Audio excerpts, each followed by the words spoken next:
welcome back to another episode of Podcast Demastered, a place where we celebrate our love for all things nerdy. I'm Wade. And I'm Chelsea. On today's episode, we will be demastering Final Fantasy VII Rebirth. Yes. Yeah. It's been a bit since we did our remake episode. If you want to go back and listen to that first, that would be okay. But that was also Chelsea's first Final Fantasy game. How crazy is that? Really is crazy. And since then, we played another Final Fantasy game as well. Yep, we also covered 9. Mm-hmm. And so Chelsea has been working on Rebirth. I think I got that for you last year for Christmas. I think that's what it was. And she has been making her way through it and has completed it, which that you're like, wow, that's a long time. Well, it's a long game. I think both of us have put in about 100 hours to our save files. Yes. And that was my number 2 game for 2025. Yeah. The amount of time I spent in that. Yeah. I mean, because there's so much to do, even the main story, but realistically, it's one of those games where there's a lot of side quests, and the side quests do add so much more to your They experience. matter, you know, they matter. I couldn't imagine sitting down to like start the game and just going from story beat to story beat. You would have missed out on so much. And some of it is like character building or world building, but in a game like this, in a Final Fantasy game, if you take world building and character building out of a Final Fantasy game, what are you doing? What are you playing? Yeah. And you also need those moments too to help you get through the story, because the story is very much can be very heavy at times. This story is very heavy. The story of Final Fantasy VII as a whole, especially in the remake territory, when they're really taking their time to dig in to the meaning and the symbology of everything that's really happening and connecting it to real world, you know? Yeah. It's heavy. It is so heavy. It's one of the heavier Final Fantasy games. Yeah, and it just keeps getting heavier. You play part 1 and you're like, oh yeah, things are kind of dark, and things get really dark with the manipulation of this Shinra company and like killing a ton of people, but it's like, nope, that was just the tip of the iceberg. There's so much more that happens in this. And imagine if 7 was just remake and that's all you had to worry about. Yeah. But then it's a reminder too, this game is so heavy, so beefy, but it's only part 2. There's going to be another part as well. There's one more. There is one more. But, you know, with where it leaves off in Rebirth, you're just like, because, I mean, I know how the game ends overall and like what we have left to do major story beat wise. It's all like a downhill slide, kind of. Although I'm really interested to see what they do to expand the story in part 3. Yeah. Because they can get wild. They can get cataclysmic with like what happens after, and I'm here for it. I'm so excited. I'll be very curious about that. I'll give a little bit more of my thoughts towards the end of this episode when we kind of reach that conclusion discussing Rebirth. So what we're going to do today, because this is such a huge game, we are not going to go from plot point to plot point to plot point. We're going to just kind of like go through the game really not carefully.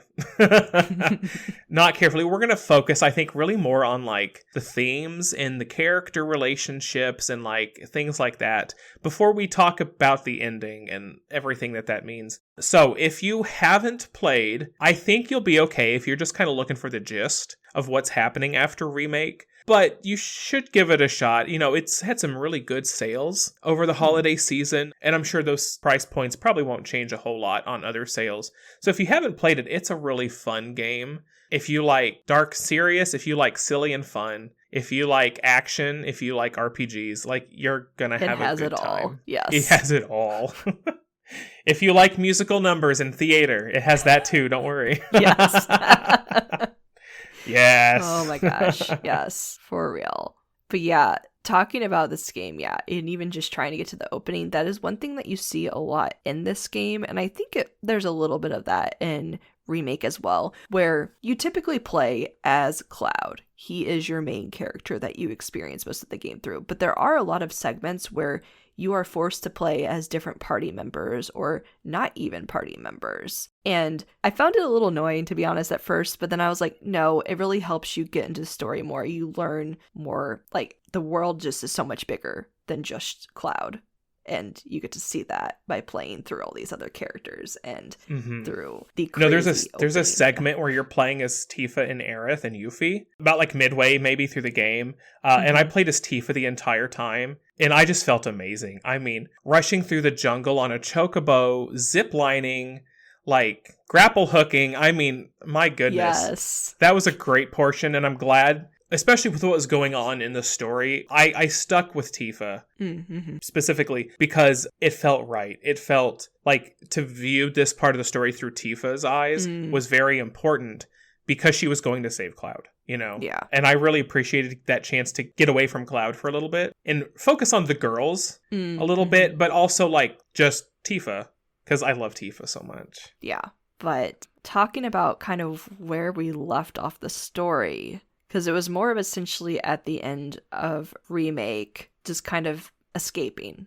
Like, we're really opening up the rest of the world. We were more in our self-contained area within all the sectors and dealing with all the story there. And it was more of just our group just breaking free of that, going out and chasing after Sephiroth. And all, you know, like labeling themselves as absolute terrorists via Shinra. You know, they did have to escape Shinra too. Like that was kind of a major point that they needed to get out of Midgar for a little bit. Things were a little too hot. Yes. Just a little bit, you know. Just a little bit. Yeah. The murder of the president, it's fine. Yeah, no big deal.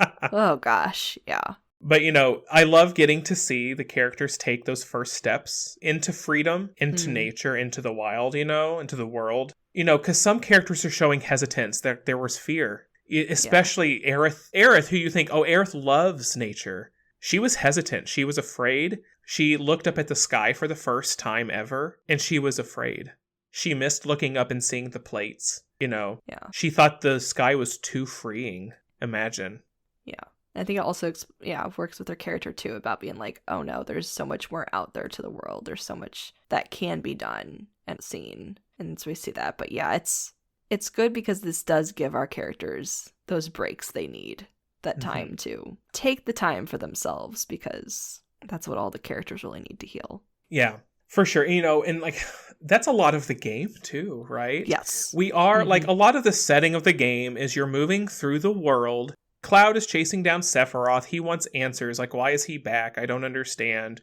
But also, they're seeing so much of the world and how Shinra has traumatized the world around it. And seeing other cities and other locations fighting back in their own ways, or they're being, like, terrorized by Shinra or held hostage sometimes. You know, like, seeing how this major energy corporation has affected the world around it, like, outside of Midgar, is important, because in Midgar there's a lot of propaganda, right? Because Shinra's right there. But the rest of the world does not view Midgar the way Midgar views Midgar.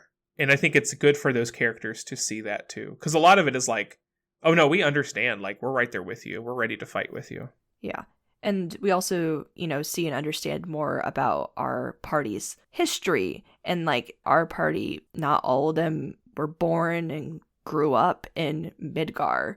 Like, they were part of the rest of the world, and we revisit their hometowns in a sense, and they're forced to deal with what happened there. Well, really, like, in the grand scheme of things, isn't Aerith the only person that's actually from Midgar? Yeah. Well, I mean, Vincent... Pretty much.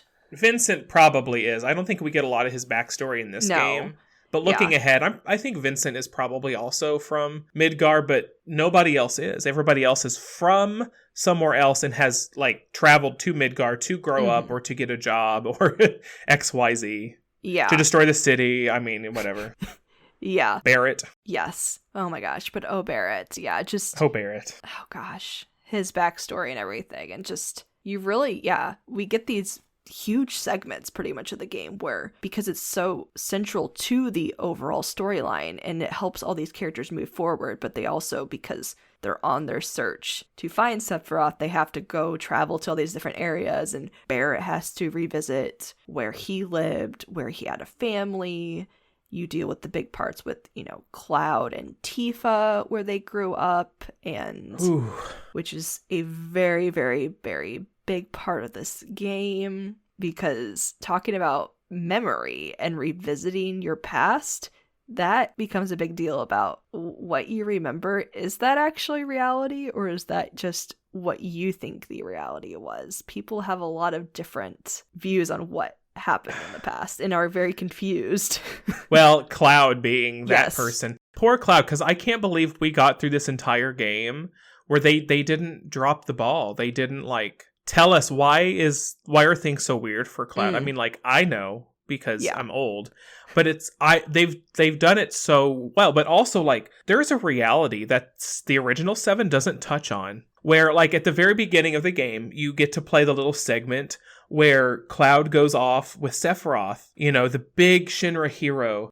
On his first mission with Sephiroth, he'd go to Nibelheim, which is where Cloud is from, except it's a little different because memory is funny. It's where Tifa's from, though. It's where he allegedly meets Tifa for the first time. And all of these things happen, and you get the deconstruction of Sephiroth. He goes crazy. He learns of his origins. He destroys Nibelheim. He kills everybody. Sets the place on fire. I mean, it's a whole thing, which also it leads to his death. And Cloud is almost death, and Tifa's almost death. You know, everybody almost dies, except for Sephiroth. He does die, allegedly.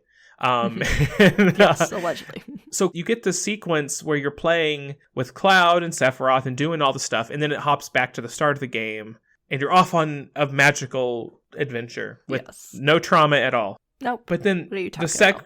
Yeah, right? I don't know what that is. And then you get to the segment of the game where it's time to go to Nibelheim.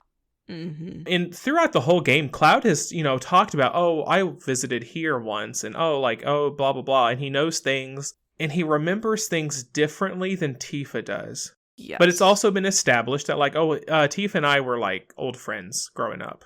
And it's weird, because he'll recall something, and Tifa will just kind of look at him quizzically. Yeah. And then smile and be like, you're absolutely right, Cloud. And then you find out once they get to Nibelheim that actually it's all been wrong. And Tifa has... she's been playing a game, you know? Yeah. She has been, like, nursing Cloud in his, like, wonked up mental state because she lets slip that, like, it was like this. This is how this happened. And Cloud is like, you wouldn't know, you weren't there. And Tifa's like, yes. You know, and I think that plot point is, like, the resolution to that plot point will absolutely happen in part 3, because it's a huge stepping stone for Tifa and Cloud's relationship. But, like, I love their relationship throughout this game because it's strained. They fight, you know, and it's because Tifa is afraid to be like, listen, you're not remembering reality the right way. And she starts to finally make connections on, like, who she's remembering, or, like, who should have those memories kind of situation. Yeah. But it's wild that we got 100 hours additionally into the story, and we're still sitting on that one plot point, you know? Yeah. And I don't want to, like, talk about it, because it's next game. It's stuff that'll happen later. But it's huge for character development for both Tifa and Cloud. Yeah. And I think it's something that I feel like if Tifa didn't have Aerith in this game, that Tifa probably would have blown up a little bit more with Cloud on this, because I feel like Tifa and Aerith, like, talk about things a lot, and they always give each other looks throughout this game about, like, kind of like, I told you so. They have like a secret alliance going on from like day one in this game. And Cloud is like, whatever. And they're just like tee-heeing, like, in separate rooms, you know? But also it's so funny because you get this thing that, like, well, they both like Cloud.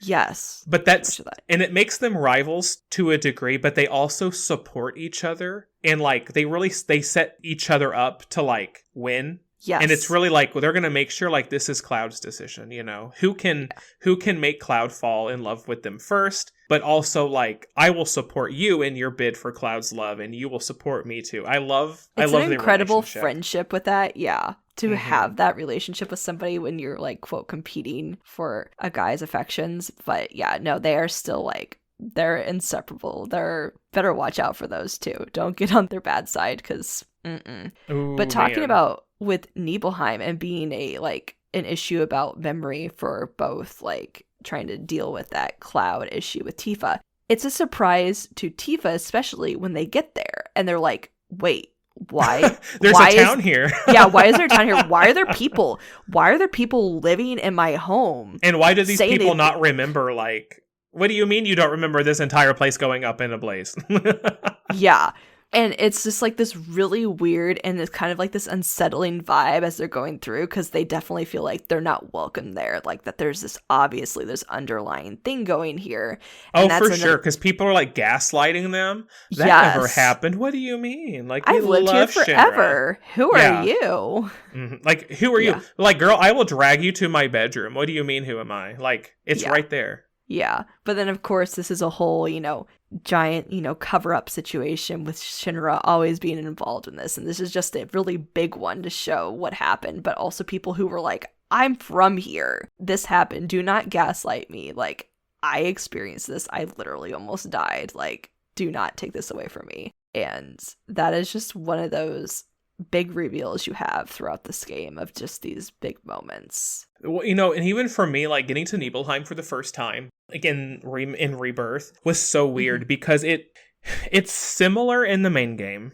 It's similar, but they did change a little bit of it to like the whole gaslighting thing. Okay. Was not part of the original game, so I myself was sitting like, what is going on? Like, I don't understand. And there's a lot of moments that are really, really fleshed out. Like in the main game, I don't feel like there wasn't nearly as much plot that happened in Nibelheim besides like arriving, going to the mansion, and then like getting the hell out of there. It was like, it was nice to be back here with you, Cloud, instead of like, like, why is all of this stuff happening to us and like not to anybody else? There's a lot of extra stuff put into this segment in Rebirth, but it was good. Okay. It was good. It's really interesting to know. Yeah, I'm really curious. Yeah, because this was just one game that is becoming 3 games. It's really interesting to hear about how similar the story is or how much more they flesh out or things that are just really going on a wacky, unknown something that we're getting.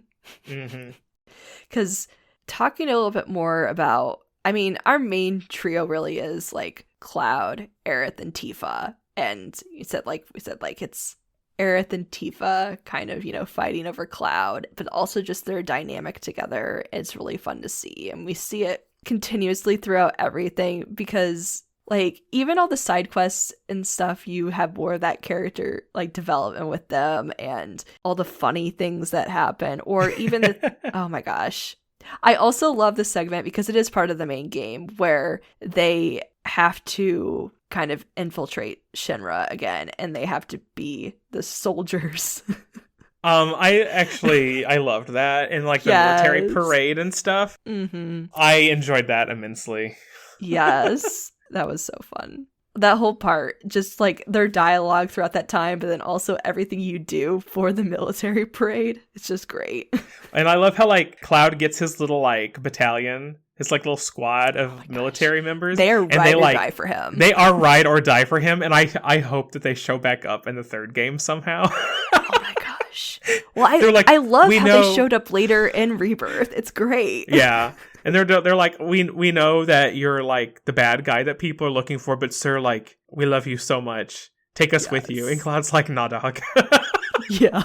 But he's also like, he's at the verge of tears. He's like, I love you all. Like, yeah. He's like, but there's too much going on. You got to stay. Fight the fight. And they're like, we got you. Yes. Oh my gosh. I love that. Yeah, because I think it is one of the side quests that happens later on. If you keep up with it, they do pop back up again. And it's the like main general that initially like kind of recruits you. She comes back around again. She's like, yeah, I know who you are too, but I appreciate you as helping us out, till next time. But we might be enemies. Yeah. Yeah. I really hope that they show back up in part 3. Yeah.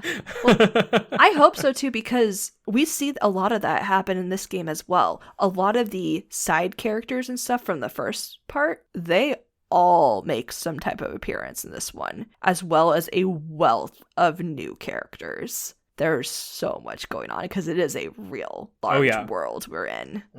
You know who I was never happy to see? Creepy pedophile man. No. Who's that? Who's that? Don Corneo. Oh my god. Okay, I'm never happy to see Don Corneo because he's a piece of crap. Except for the cactuar things that looked like him. That was the funniest part. That was hilarious. Yes. In the original game, like you go deal with Don Corneo in his mansion, and then he escapes, and that's it. I don't think you see him again. Oh. Question mark on that. Wow.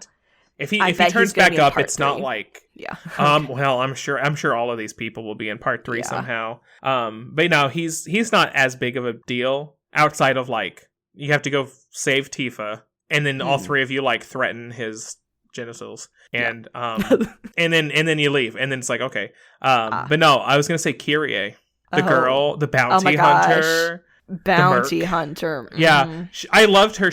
I loved her in the first game, and then how they used her in this one, I was always like, girl, get a life. Like, this is my life. Go away. I was like, where's your character growth, girl? She was a lot.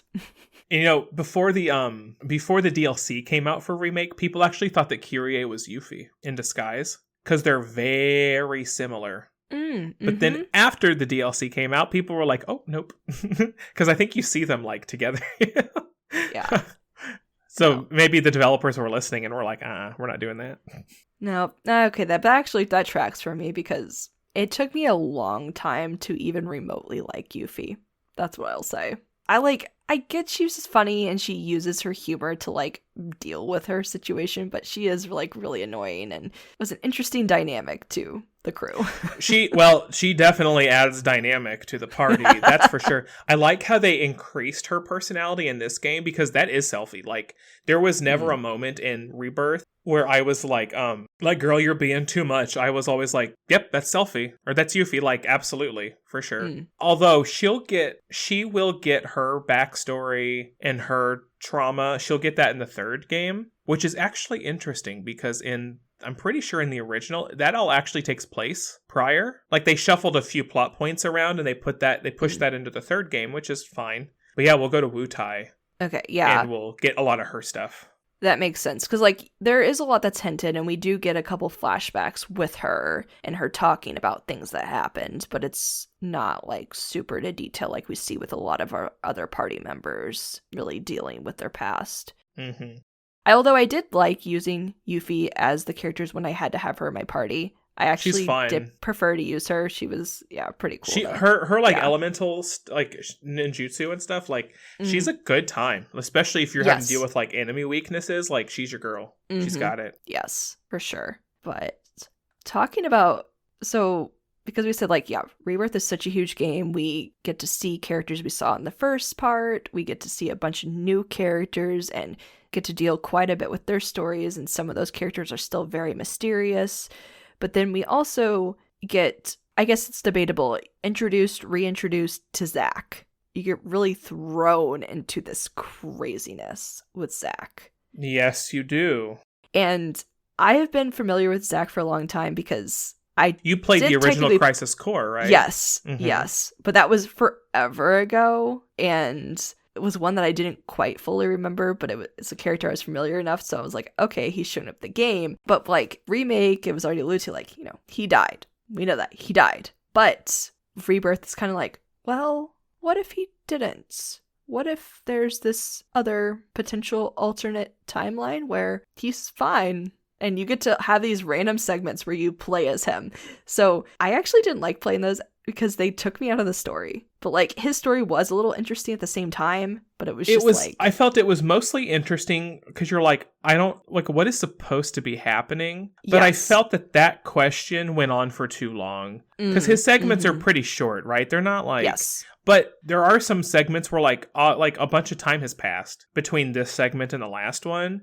Yeah. And so, okay, so his new story, which all of this is new to the remakes, all of it.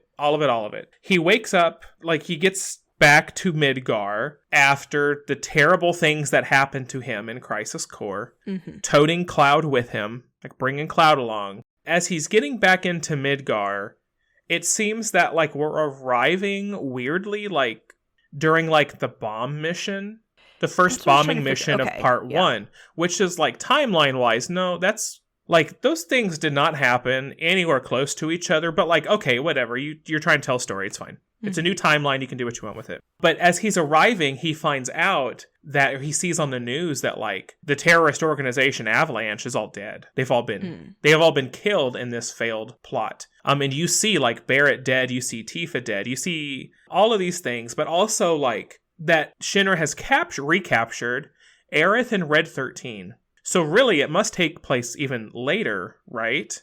Mm-hmm. You know. So that happened. So he goes after, he's trying to find the helicopter, like where Aerith is, and he does find it, and it crashes in the escape, and you find out like Red 13 died protecting Aerith in the crash. He pulls Aerith out, but like she's basically dead. She's not waking up. But then you find out that like Biggs is alive from the first game, which we saw him waking up at the end of the first game, but it's in this new timeline that he's waking up and everybody else is dead and I don't even know. So they take Aerith to her mom's house. Eventually, like we eventually get over to Aerith's mom's house, and Zack and Biggs are kind of becoming friends, and that's the easy part. After that, like it's kind of weirdly jumping around. Like we're over the course of Zack's thing, we're actually in like 4 different like timelines, but these timelines are basically the exact same. So I'm not really sure why, because it's always like Zack trying to bring back Aerith, trying to like rejuvenate Cloud, because Cloud is kind of like he's not like both in this like he's not like comatose. He's conscious, like his eyes are open. He just doesn't have a brain. Like he's just not reacting to the world around him. But Aerith is like comatose. She's like she's dead to the world.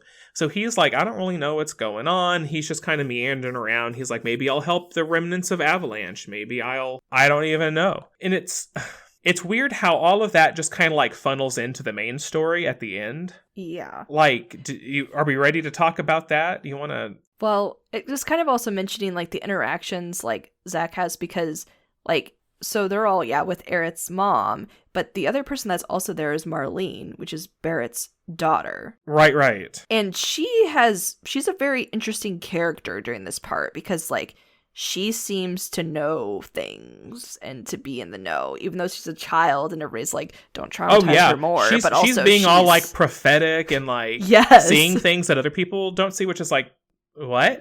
Like, okay. But I just wanted to mention that because it was just very interesting, because in our main timeline, we know that I thought Elmira was taking care of her in like our real one. She is. Marlene is with Elmira. Yes. Yeah. And then we're also seeing this too in this other thing, but I guess unless some of that is actually happening while the real story is going on. It's so weird because they needlessly made the other timeline so close. Yeah, but like we're gonna take out the party characters. Like that's all they did. They're like, we're just removing the main party from it. But like everything is the same. Don't worry about it. And I feel like they did that only to kind of like blur the lines of like, oh, where is this happening? Oh, when is this happening? Is Zack like in our world? Is he not? You don't really know until the end. Yes. Until and the even end. Then you're like, okay. Well, it's. You know, and I understand the need for the drama and like how there's some trickery with like the consciousness of Cloud and Aerith at the end of the game. They take a little conscious trip to this other timeline, to Zack's timeline. Yeah. Where Aerith seems to know what's happening. Cloud wakes up and he's like, why are we in Midgar? What are we doing? Like, she's what? Like, she's like, it's fine, just follow me. Yeah, she just let's go have a date. Let's go have some fun. Let's pretend that the world isn't terrible. Yeah. Because she knows what's going to happen. Like, she is aware of what is going to happen. It's such an eerie part of the game, too. It's also really depressing with that, because, like, you know what's going on, you know what's happening, and she's like, come on, and Cloud's like, what is going on? You need to tell me. And she's like, do not worry about it. Like, let's just enjoy the moment. And it's so sad because when you go through like that part of Midgar and you like talk to the little shop owners about like which item you like, and you reflect and you're like, oh, well, they just died. That's cool.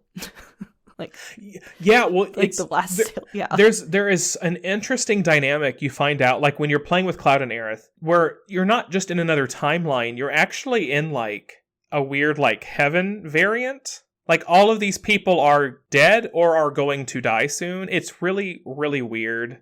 And they're all talking about like the end of the world. And because I also thought the plate was going to fall at that time too, so whatever sector that is, because they're talking about like don't look up at the sky, but then the sky when they look up is also not the plate, it's the weird there's shattered, there's like the rip in like space and stuff. Yes, it's all of this stuff, and it's really weird. But in Aerith is legit just like, just stay here with me. Yeah, we'll go back when it's time to go back, but like I want to spend time with you. But also like Zach's in that world too, and he's like, wait, what do you mean Aerith is awake? Like what? And he's like running around trying to find her, but also like it's multiple timelines, and he's trying to like find where she's at. It's so weird. It's that part is also super confusing because like if Aerith is aware that there are these like potential timelines where Zach is alive, and it's really implied that like her and Zach are like there's like, some that's the proper pairing there. Yeah. Yes. Then I'm not sure why she's not like, yeah, maybe I should go look for him too. But I guess maybe she's more in the moment about trying to help Cloud because Cloud has so much going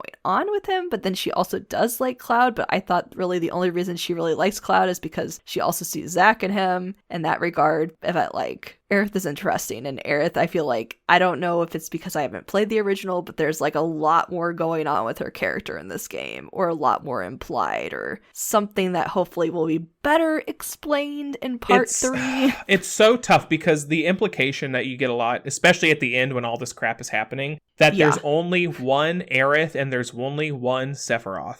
And for some reason, they can like timeline hop, they can jump into like the consciousness of like other bodies throughout these other timelines. So when you see an Aerith and you see a Sephiroth, it's the same one. But everybody else, no. But because I don't know, because this is all completely new to the remake series.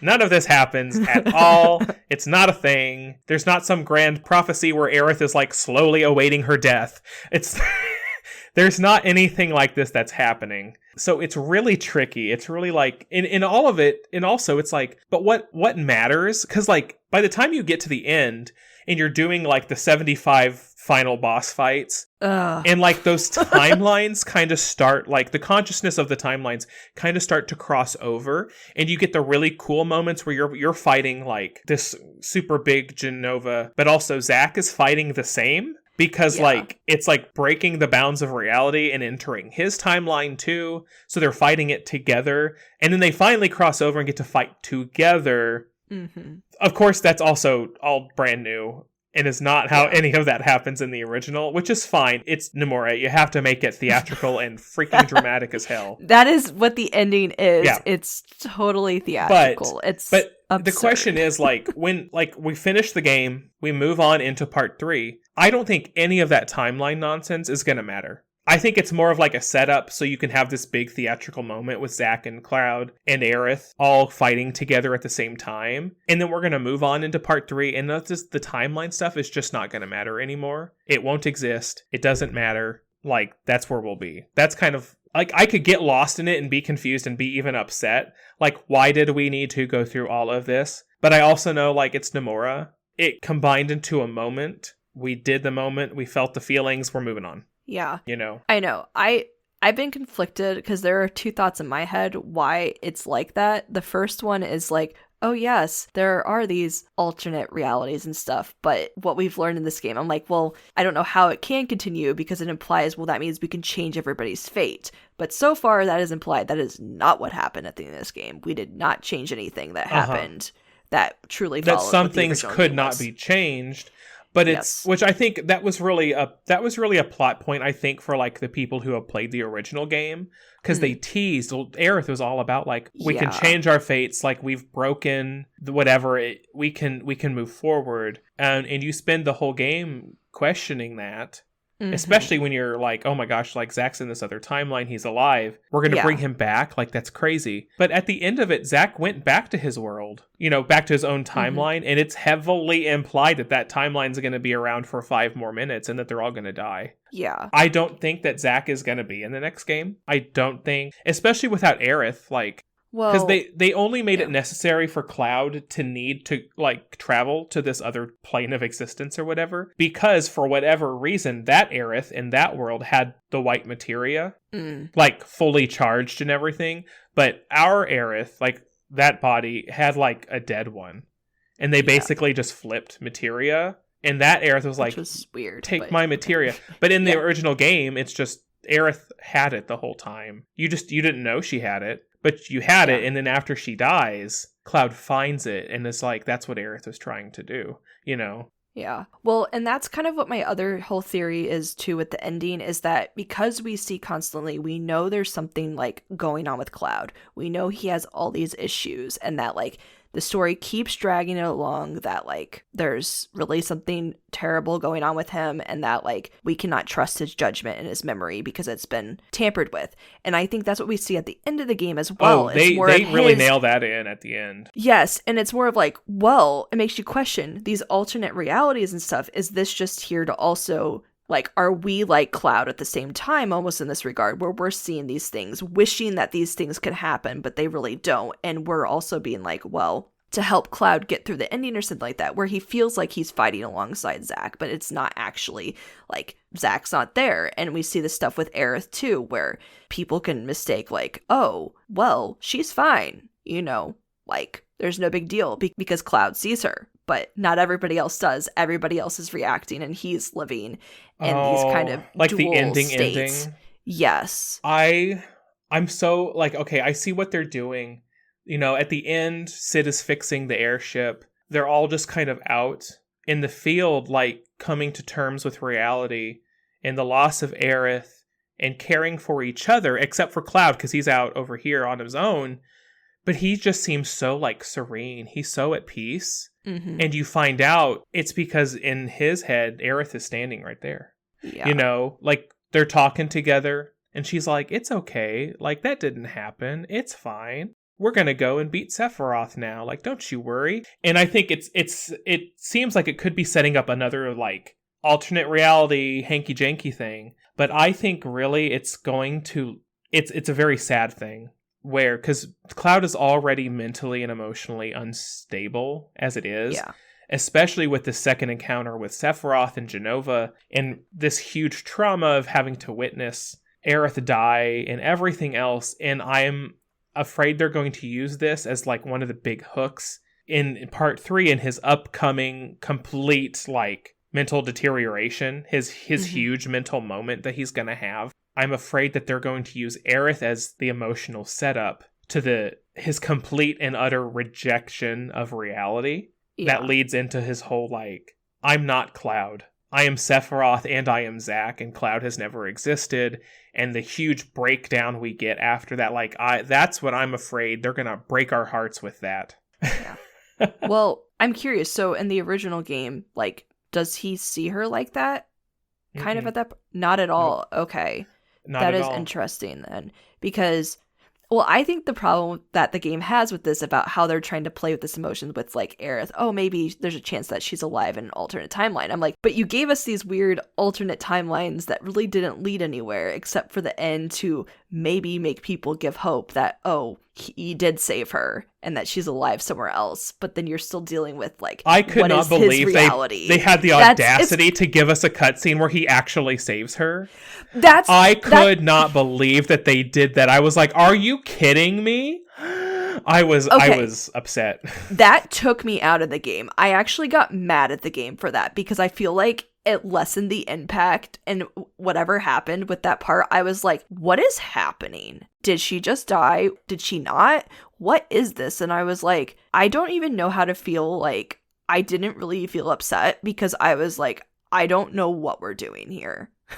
It took me out. I was like, I know this was supposed to be such a huge moment, but I'm like, I don't know, the way this was done, it was like, okay, now we're nearing the end of the game. I guess that's that. Let's just add some strange things. I guess we'll resolve this in the last part. And then at the end, I was also like, how is this going to be an entire game that's like going to be 60 hours? I'm very unclear of that. So I was a little disappointed with that regard because that just, the way that was handled, it was weird to me. You know, like it could have just ended the way it should have ended, but then to give us hope for a brief moment that you could like fight back against like Sephiroth's influence and actually stop him.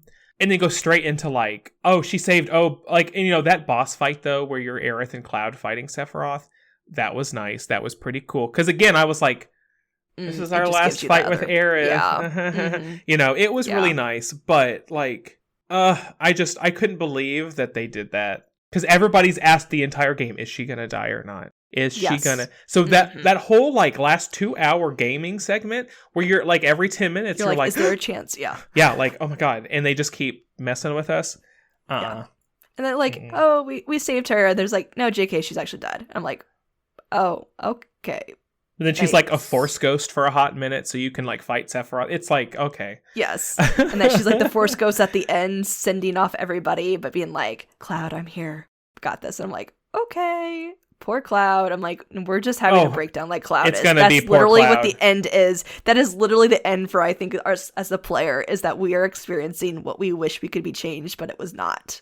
And that's cruel. And like, I'm curious, like, where the next game is going to start at, because like my biggest thing is like, when is Cloud's breakdown going to happen? Because now are they going to wait until after Wutai to do that? It is a huge peak of the entire series, because it's a huge moment for him and Tifa both, because Tifa has to basically die in order to save him from himself. It's a whole thing, and it's beautiful, and I cannot wait to see that like on a screen. Oh my god. But like at that point you get Cloud back and he's like, I am Cloud Strife, and I've had a lot of problems, and most of it is Sephiroth's fault, and I know now it's his fault and it's not my fault, and I can move forward, and I can like tell Tifa, I can tell you that I love you. I can save everybody. It's a huge moment, but it's like it's one of the peaks of the story too, where he's finally free, you know? I hope it is potentially at the beginning of the game, because we have been dealing with this now. This will be the third game we're bringing this into, and really towards the end of Rebirth, we see a lot of that coming to play. A lot of those cracks, a lot of that like the personality, the struggle of like who he is, and taking on some of those darker aspects of like how he handles these situations, where you see those moments where you're like, wow, you're like fully embodying like basically Sephiroth and doing these very harsh things and doing mysterious things. What are you going to do with the black materia and stuff? And so hopefully, but it's very likely, unfortunately, going to be a little bit later in the game. They're just going to be like, side quest, we're going to go do something else. Oh my gosh, we're bringing back Queen's Blood. But for real, I loved that game. Talking about side quests, I was obsessed with that game. I kind of wish there was a trophy with it, but I got my own trophy in my heart because I did every single thing you could with that game. I had fun with the very strange storyline, but I would love a standalone app of that game. I would play that every day. I'm obsessed with that game. Like, Final Fantasy hasn't created a side quest that was so amazingly well built since Final Fantasy VIII's Triple Triad. Like, Triple Triad was so good. It, 1, got its own card set release in Japan. 2, has been, like, recreated in Final Fantasy XIV, except with a huge collection of cards, because it's not 8's world, it's 14's world. You know, and, like, they could have just put Triple Triad in every single game after 8, because it's very similar to Queen's Blood.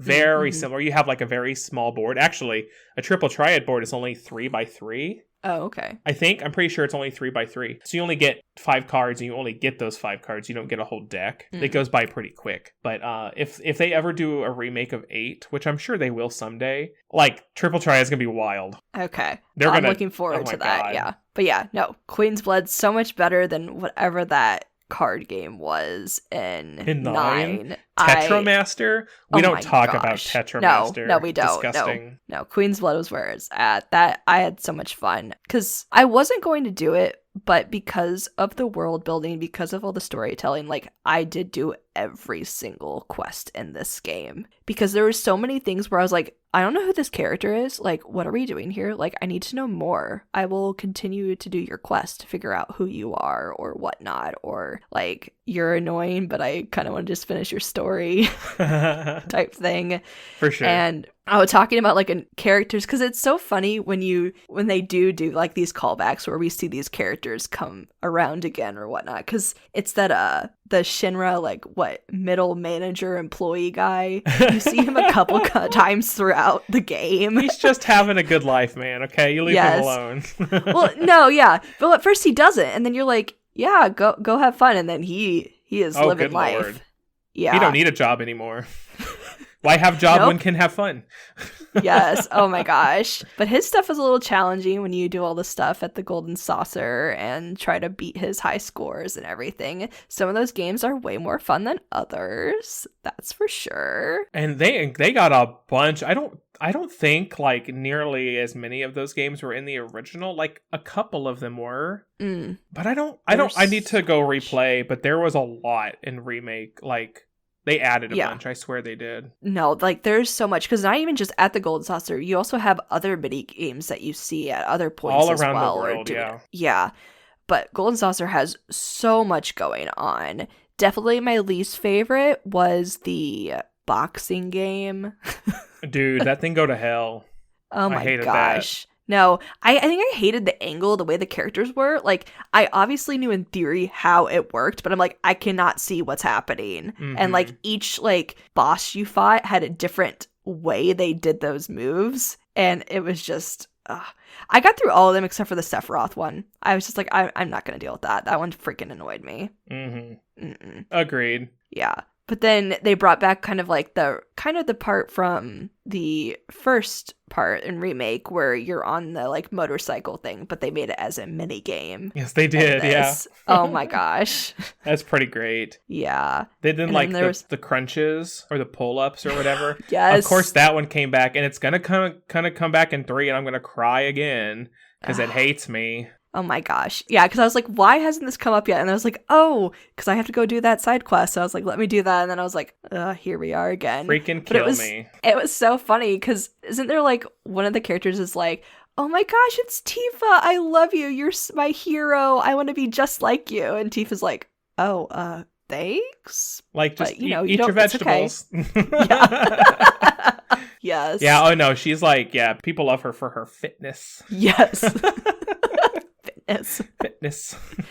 Oh my gosh. But yeah, this is one of those games where, yes, we spent a lot of hours in it, but it would probably take almost as many hours to talk about every little thing in this game because there is so much. There is so much. And I feel they'll probably do part 3 in a similar way, like a very open world kind of thing.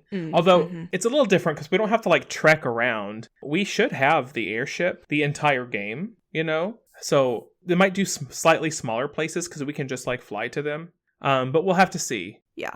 This game was definitely the true definition of a journey. So I am looking for there were highs and lows, moments that I thought were good and bad, but overall I am definitely looking forward to part 3 to see where things go and to hopefully get a tease of a release date for that soon.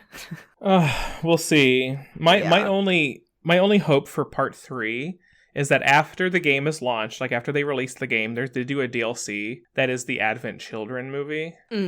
I need a game of Advent Children, especially set in this new like remake world. Like it's gonna be amazing. They've talked about how they want to incorporate all of the Final Fantasy universe games and everything into like the remake world, which they've done a really good job of, except they started the story in the DLC. It's what Yuffie was doing.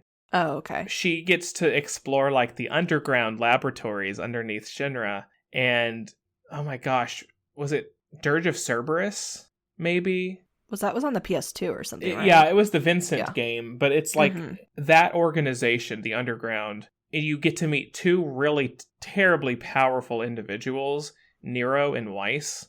Okay. And they're like more Shinra gene projects. They're trying to like recreate Sephiroth, but like in a different way, like trying to create more superpowered individuals. But like Yuffie meets those 2, and it's terrifying. It's like horror game adjacent because they're so strong. And they actually none of that really popped up in Rebirth, which was interesting because that created a huge trauma for Yuffie. A huge trauma for Yuffie at the end because she loses her best friend to him. Yeah. Which she mentions. Yeah, she does mention. She mentions, but that's it.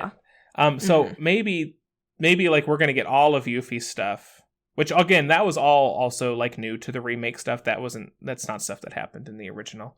Okay. But the inclusion of that organization and those characters, ooh, it's big. Like scary, like strong stuff. So we'll see. Yeah. But I want Advent Children. I want to play as Cloud in his Advent Children costume, okay? Like, that's all I want. Or Tifa in her Advent Children costume. Like, yes, please. Nice. Anyway, but yeah, that's where I'm at. I'm ready to finish the game so I can have Advent Children. There we go. Yep. I'm ready to, finish this and get to the conclusion of the story. So this has been a wild ride so far. Yeah. So, more to come. And then we can plan more Final Fantasy. Hooray! Yes. Yeah, viewers, which Final Fantasy do you want Chelsea to play next? Let us know, okay? Yes, for sure. But yeah, I think that'll do it. I think so.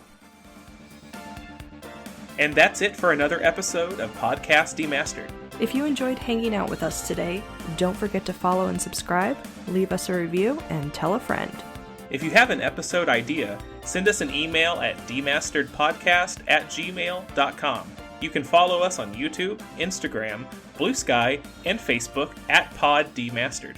Thanks for listening, and tune in for the next time we demaster our favorite things on Podcast Demastered.